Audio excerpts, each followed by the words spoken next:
আসসালামু আলাইকুম, কেমন আছেন সবাই? শুক্রবার, এখন প্রায় দুপুর কয়টা, 3টা হবে না?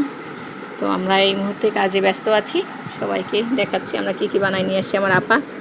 আমরা এই যে দোকান সাজিয়ে বসছি। আপা নতুন আসছে, আপা নতুন না, একটু একটু পারতো। যেমন এই গলাটা আগে একটু ছড়ানো হইতো, হ্যাঁ, এই পাশের সাথে মিলতো না, এখন যেমন গোল হয়ে সুন্দর হয়ে বসছে এরকম হইতো না। তো আপা আসছিল আমার কাছে যে আপা আমার এই সমস্যাটা হয়। আপা কিন্তু অনেক গুণী, দেখেন এই যে অনেক সুন্দর সুন্দর গলা বানিয়েছে। তো একটু একটু প্রবলেমের জন্য আপা আসছে।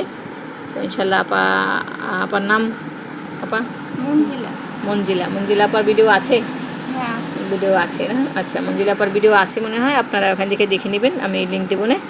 তো আপা এখন চেহারা দেখাতে চাচ্ছে না, আপত্তি করছে। তো ঠিক আছে, সমস্যা নেই। আপা ব্যাগ বানাচ্ছে, ব্যাগের কাজ করছে। আবার বাসা জানি কই? কাঠগোড়া। কাঠগোড়া, হ্যাঁ হ্যাঁ, কাঠগোড়ার ভিডিও মনে হয় আছে। তো আপা কিন্তু আসছে এত দূর থেকে। তো আপা চাচ্ছি কিছু একটা করবে। তো আমরা আশা করি সবাই মিলে সব ডিজাইন শিখবো, কমপ্লিট করবো, তাই আমরা অর্ডার নেব। অর্ডার নেওয়ার জন্য সব ডিজাইন পারফেক্ট, যেমন হাত দিয়ে বলা যায় যে আপা এটা কোনো সমস্যা নাই, আমারটা একদম পারফেক্ট। তো সেরকম আমরা চাই, এই জন্য সবাইকে 100% তৈরি করছি। আমরা একটা মেলায় স্টল দিলেও 10,000 5,000 পিস লাগবে, আমার তো একা যতই গুণী হই সম্ভব না। তো আমরা সবার কাছ থেকে নিয়ে নিয়ে আমরা একটা মেলায় যোগ দেবো। যেই উদ্যোক্তায় নাম দিক মেলায়, তাকে আমরা হেল্প করবো চারিদিক থেকে। তার বিক্রি হলে সে আমাদের ভাগ ভাগ করে কার ভাগের কত টাকা আছে সব দিয়ে দিবে। তো এই গলাটা একটু বড় হয়ে ছোট হয়ে গেছে, এটা আরেকটু বড় হবে। আপাকে বলেছি আমি, এটা একটু অনেকটা ভালো হয়েছে, পারফেক্ট হয়েছে। তো আমি যা দোষটাও বলে দিই, গুণটাও বলি, সুন্দর হইলেও বলি, পচা হইলেও বলি। ব্যাগটা বানাচ্ছে, ব্যাগটা সুন্দর হয়েছে আপার, যে আপার ব্যাগ। এরকম ছোটো ছোটো ব্যাগ যারা চান, কাঠগোড়া যারা থাকেন, তারা আপার সাথে যোগাযোগ করবেন, ইনশাল্লাহ আপা বানিয়ে দিতে পারবে। যারা মেলায় স্টল দিচ্ছেন, তারপর আবার বাসায় ইউজ করার জন্য বা কাউকে গিফট করার জন্য। এটা কিন্তু অনেক পরিশ্রমের কাজ, সহজ না। আপা অনেক পরিশ্রমী। সে চাকরির পাশাপাশি করছে না, চাকরি আছে আপা, চাকরির পাশাপাশি করছে। তো সবাই চায় ভালো কিছু করি, নিজে একজন সফল উদ্যোক্তা হই, সবারই স্বপ্ন। ইনশাল্লাহ আমরাও চাই সেদিন আসুক, যেদিন মেয়েরা ঘরে বসে কাজ করবে, বাইরে যাবে না। এবং বসা কাজগুলো বেশিরভাগ মেয়েরাই করবে। আমরা যখন বাইরে কোথাও যাই, দেখি যে পুরুষরা বসে থাকে দোকানে, না, শাড়ি বিক্রি করে। পুরুষ কী বুঝবে মেয়েদের শাড়ি কারা কী কোনটা ভালো লাগবে? মেয়েরা সিলেক্ট করবে না। যখন মেয়েদের জিনিসগুলো মেয়েরা ব্যবহার করতে উৎসাহী করবে, বা মেয়েরা পরে দেখাবে যে আপা, একজন পুরুষ যদি দোকানে গিয়ে দেখি পুরুষ শাড়ি পরে দেখালো, আপা এটা কেমন লাগবে, তো দেখতে কিন্তু ভালো লাগে না। একজন মেয়ে যদি পরে দেখায়, আপা আমার দেখেন আমাকে কেমন লাগছে, আপনার কেমন লাগবে, তখন কিন্তু ভালো লাগে না। আর মেয়েরা নিঃসংকোচে বসতে পারে, লজ্জা লাগে না, একটা কথা বলতে লজ্জা পায় না। পুরুষের কাছে গেলে বসলে লজ্জা লাগে, অনেকে সংকোচ বোধ করে, কথা বলে না।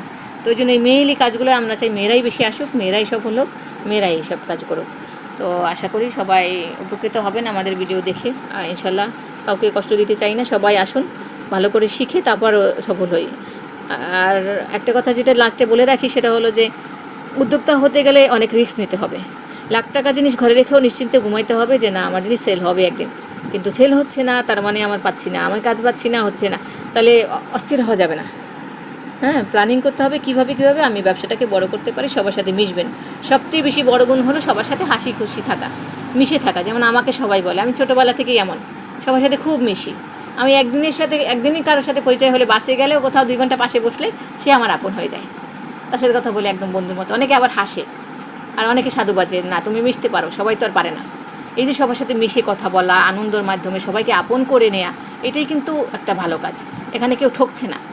হয়তো কেউ কেউ যারা পারে না ওরা হিংসা করবে, খারাপ বলবে, কিন্তু হয়তো সে এটা পারছে না।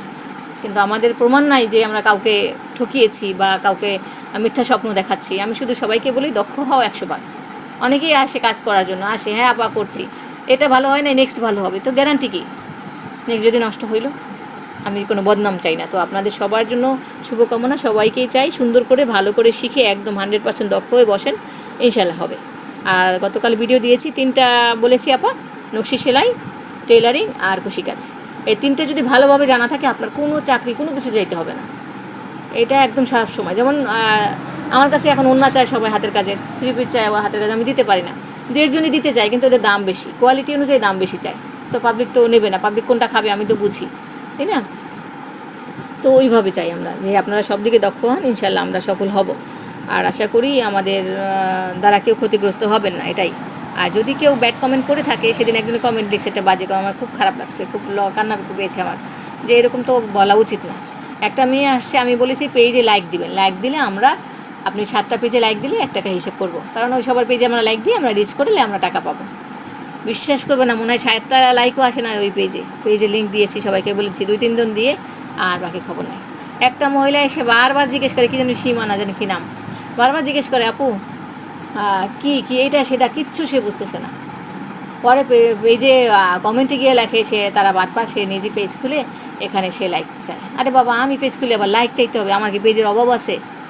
আমি আবার লাইক চাওয়ার জন্য মিথ্যে কথা বলতে হবে? লাইক দিয়ে কী হবে আমার পেজে বলেন?